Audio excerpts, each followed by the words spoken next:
It's Monday and I've spent today working my way around the engine bay. So I've been flatting and polishing, and if anybody's ever tried getting flatting marks out with a 1-inch polisher, by all means have a go. It ain't fun, but the results look rather good. It's all starting to pop, but now I'm on this front panel and there are some quite bad scratches that are under the lacquer, and I'm trying to flat the lacquer down level so that we lose these scratches. So I'm just working my way across the front panel. I've took all the clips out that hold the grille, the rubber stops and the alarm switch for the bonnet I've removed, and masked up the chassis plate. Didn't want to drill it off because I haven't got any pop rivets, to be honest. So basically I'm just got this front panel here to do, and then we'll be moving on to somewhere else, but I want to get this part looking as nice as possible because it is the first thing you see when you open the bonnet.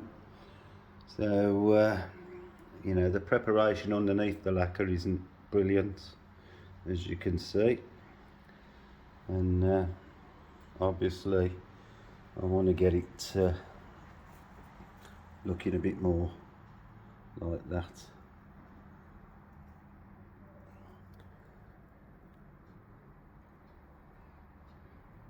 So I'm pleased with the day's work on this. It's come up quite well. I'm sure it's what Matthew wanted. So I'll crack on with this, hopefully get this finished today, and then I can move on to a different part tomorrow. So I'll see you then. I hope you're enjoying this video. If you haven't already hit the subscribe button, hit it now and enjoy the rest of the video.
Well, after completing the engine bay, a lot of finger flatting, and then what was even harder was getting in some of the places that I've been with my finger and using a 1-inch polisher to get out the flatting marks. But overall I think it was well worth the extra effort, and the engine bay is now looking lovely. Really pleased with it. Now, as I said on a previous video, we've got new glass coming later this week, but I've got to strip the interior out and remove the door panels again because it's having new side glass as well.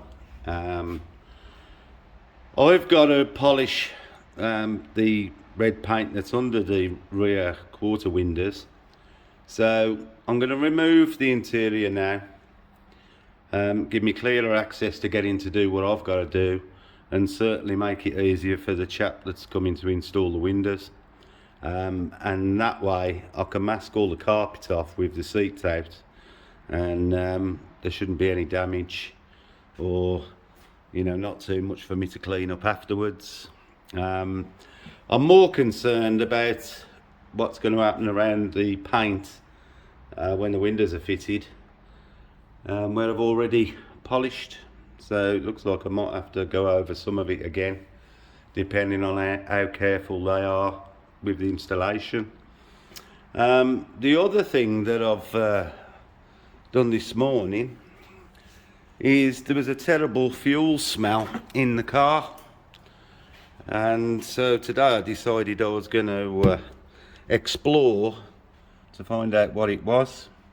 And as you can see on these tanks, there's a breather pipe that comes from the filler neck in there, and it follows the tank around and goes down, down, down, and behind this carpet, let me just get the light in there so you can see,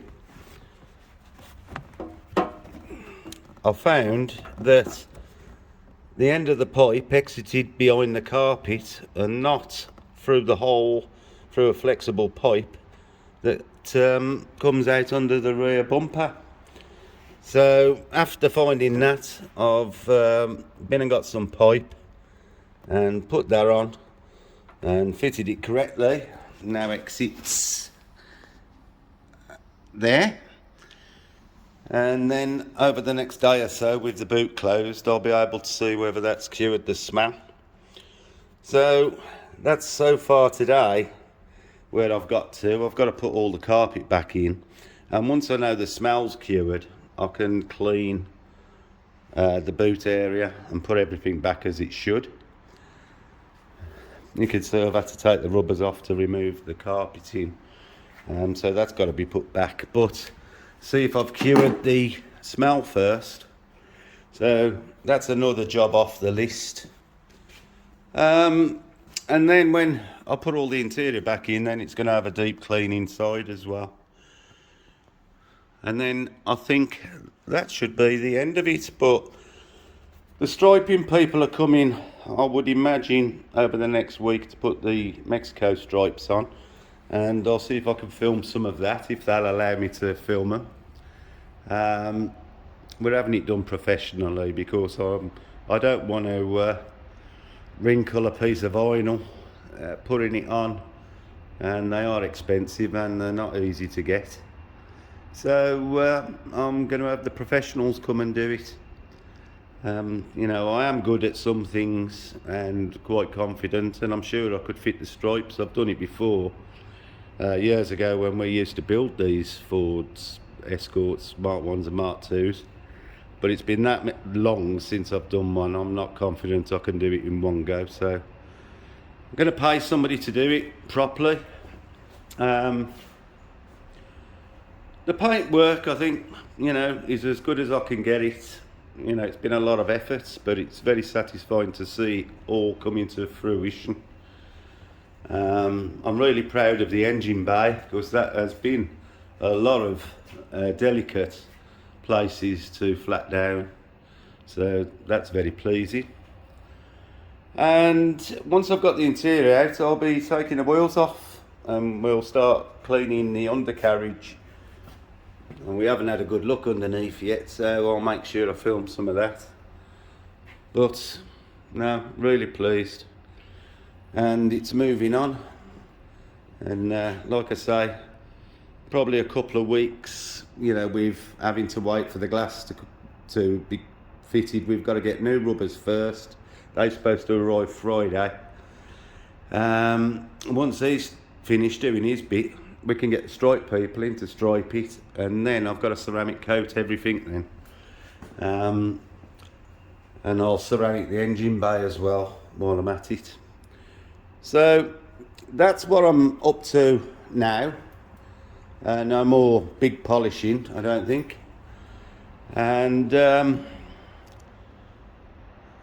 like I say, just got to get on and get the things ticked off the lists. I didn't expect to have to take the door cards back off when Obviously we wasn't having new glass at that point, so I'd have left them off in the first place, but it is what it is, and we'll move on. Right, I'll see you as I'm doing, or I'll show you with the interior out, I suppose. See you later. Well, I've spent a couple of hours now removing the interior, and I've managed to get every clip out without breaking it, and I'm now going to mask off all the inside before I get in there to flat the red panels.